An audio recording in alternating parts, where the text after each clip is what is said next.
कुरान मजीद में 25 अदीम पैगंबरों का जिक्र है। ये सब एक ही जंजीर की कड़ियां हैं, एक ऐसी जंजीर जो पूरी इंसानी तारीख में फैली हुई है। ये कहानी है रहनुमाई की, कुर्बानी की और एक ऐसे ईमान की जो कभी नहीं डगमगाया। तो चलें इस सफ़र पर निकलते हैं। अच्छा, वैसे तो इस्लामी रिवायात में बताया जाता है कि तकरीबन 1,24,000 अंबिया भेजे गए, लेकिन कुरान पाक ख़ास तौर पर उन 25 हस्तियों का जिक्र करता है। और क्यों? क्योंकि उनकी ज़िंदगियों में, उनकी कहानियों में हम सब के लिए, पूरी इंसानियत के लिए बहुत गहरे सबक हैं। तो सवाल ये उठता है कि ये कौन थे और इन सब का एक कॉमन मिशन क्या था?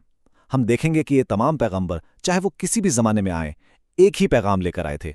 एक ऐसा पैगाम जो हर दौर और हर कौम के लिए था।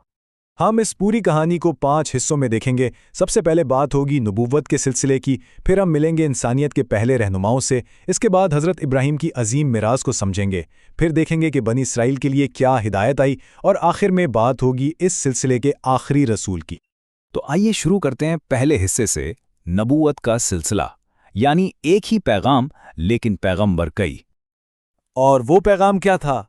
तौहीद, यानी ये सीधा सादा लेकिन सबसे गहरा अकीदा कि कायनात का खालिक सिर्फ एक है और इबादत के लायक भी सिर्फ वही है। हज़रत आदम से लेकर आखिरी नबी तक आप देखें, हज़ारों साल गुजर गए, लेकिन हर पैगंबर ने इसी एक सच्चाई की तरफ बुलाया। अब आते हैं दूसरे हिस्से की तरफ, इंसानियत के सबसे पहले रहनुमा। यहाँ से वो सिलसिला शुरू होता है, हिदायत आती है, इंसान से भूल चूक होती है और फिर अल्लाह की रहमत नाजिल होती है। तो कहानी शुरू होती है हज़रत आदम अलैहिस्सलाम से, जो सिर्फ पहले इंसानी नहीं थे बल्कि पहले नबी भी थे। उन्होंने ही ज़मीन पर तौहीद के पहले मरकज़ यानी खाना काबा की बुनियाद रखी। ये इस बात की निशानी थी कि इंसानियत का मकसद शुरू से ही एक खुदा की इबादत रहा है। इनके बाद आते हैं हज़रत नूह अलैहिस्सलाम, जिन्हें आदम सानी यानी इंसानियत का दूसरा बाप भी कहा जाता है। ज़रा सोचें, उन्होंने 950 साल, तकरीबन 1000 साल अपनी कौम को तौहीद की दावत दी। उनका सब्र वाकई बेमिसाल था। लेकिन जब कौम ने इनकार कर दिया तो एक बहुत बड़े तूफान ने ज़मीन को गुनाहों से पाक कर दिया, और जो ईमान वाले थे उन्हें इंसानियत की एक नई साफ सुथरी शुरुआत का मौका मिला। अब हम आते हैं तीसरे और बहुत ही अहम बाब की तरफ, अजीम जद्द अमजद हज़रत इब्राहीम।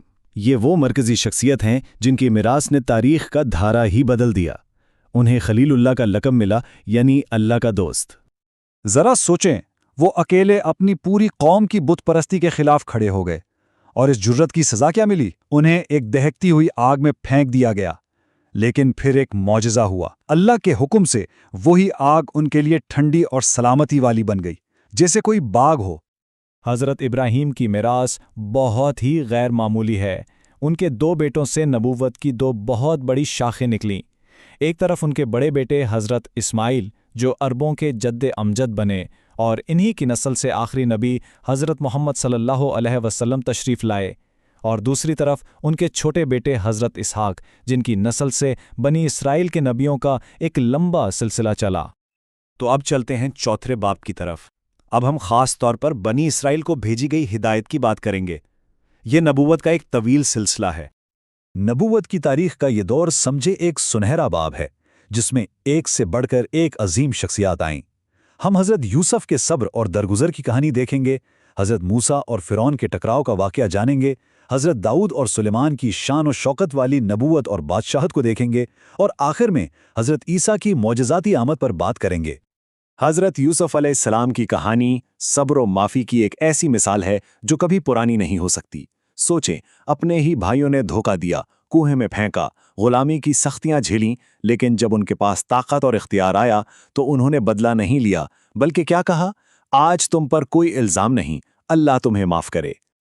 इसके बाद आते हैं हज़रत मूसा अलैहिस्सलाम, जिनका मिशन था तारीख़ के सबसे बड़े ज़ालिमों में से एक का सामना करना। उन्हें भेजा गया था कि वो मिस्र के फ़िरौन के जुल्म से बनी इसराइल को आज़ाद कराएं, और ये कोई आम बादशाह नहीं था। ये वो हुक्मरान था जो इतना मगरूर हो गया था कि खुद को खुदा कहलाने लगा था। और इस टकराव का क्लाइमैक्स एक ज़बरदस्त मोजज़े पर हुआ। अल्लाह के हुक्म से समंदर बनी इसराइल के लिए 2 हिस्सों में फट गया, लेकिन जैसे ही फ़िरौन और उसकी फ़ौज ने उनका पीछा किया, वही समंदर उन पर वापस आ गया। और कुरान हमें एक हैरत अंगीज़ बात बताता है कि अल्लाह ने फ़िरौन के जिस्म को महफूज कर लिया ताकि वो आने वाली नस्लों के लिए इबरत की एक निशानी बन जाए। پھر وہ دور آیا جب نبوت اور بادشاہت ایک ساتھ جمع ہوئیں۔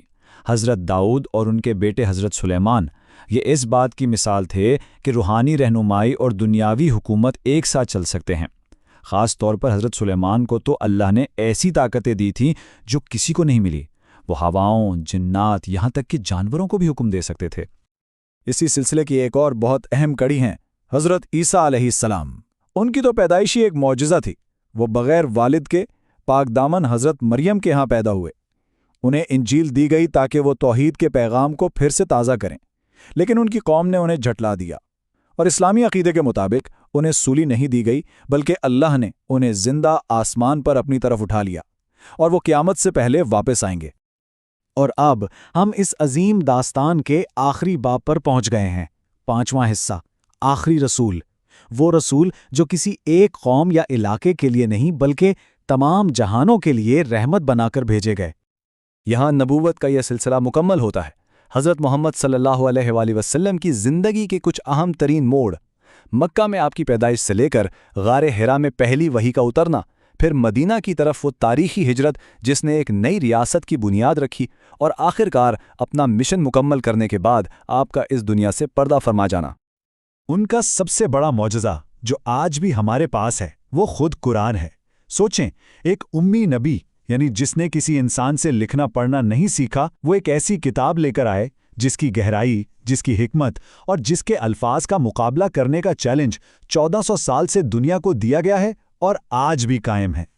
تو نبوت کا یہ سلسلہ صرف کوئی پرانی تاریخ نہیں بلکہ یہ ایک زندہ حقیقت ہے، اور اس کا اختتام ایک بہت ہی امید بھری بات پر ہوتا ہے جو ماضی کو ہمارے آج اور ہمارے کل سے جوڑتی ہے۔